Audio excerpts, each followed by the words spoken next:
চতুর্থ দফায় ৯৩ উপজেলা পরিষদ নির্বাচনের তফসিল ঘোষণা করা হলেও সীমানা নির্ধারণ নিয়ে জটিলতার কারণে সুনামগঞ্জের জগন্নাথপুর ও শেরপুর সদর উপজেলায় নির্বাচন স্থগিত করা হয়েছে। ফলে রোববার ভোট হচ্ছে ৪৩ জেলার ৯১ উপজেলায়। শুক্রবার মধ্যরাতেই শেষ হয় প্রার্থীদের প্রচারণা। এ দফায় চেয়ারম্যান, ভাইস চেয়ারম্যান ও নারী ভাইস চেয়ারম্যান পদে মোট ১১৮৬ জন প্রতিদ্বন্দ্বিতা করছেন। অন্তত ৪০ উপজেলায় চেয়ারম্যান পদে আওয়ামী লীগের ও ৪১ উপজেলায় রয়েছে বিএনপির বিদ্রোহী প্রার্থী। এছাড়া ১৫ উপজেলায় বিএনপির পাশাপাশি প্রার্থী দিয়েছে জামায়াতও। কেন্দ্র দখল ও প্রভাব খাটানোর চেষ্টার পাল্টাপাল্টি অভিযোগও রয়েছে প্রার্থীদের। এতে সহিংসতা বাড়ার আশঙ্কা করছেন অনেকেই। তবে সুষ্ঠুভাবে ভোট গ্রহণের সব প্রস্তুতি নেওয়া হয়েছে বলে জানিয়েছেন নির্বাচনী কর্মকর্তারা।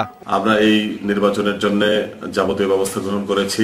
আইন শৃঙ্খলা নিয়ন্ত্রণে পুলিশ র্যাবের পাশাপাশি নির্বাচনী এলাকায় স্ট্রাইকিং ফোর্স হিসেবে টহল দিচ্ছে সেনাবাহিনীর সদস্যরা। চতুর্থ উপজেলা পরিষদ নির্বাচনে কোনো সমস্যা হবে না, এই নিশ্চয়তা আমি দিচ্ছি। সহিংসতা মুক্ত শান্তিপূর্ণ নির্বাচনের প্রত্যাশা করছেন এসব উপজেলার ভোটাররা।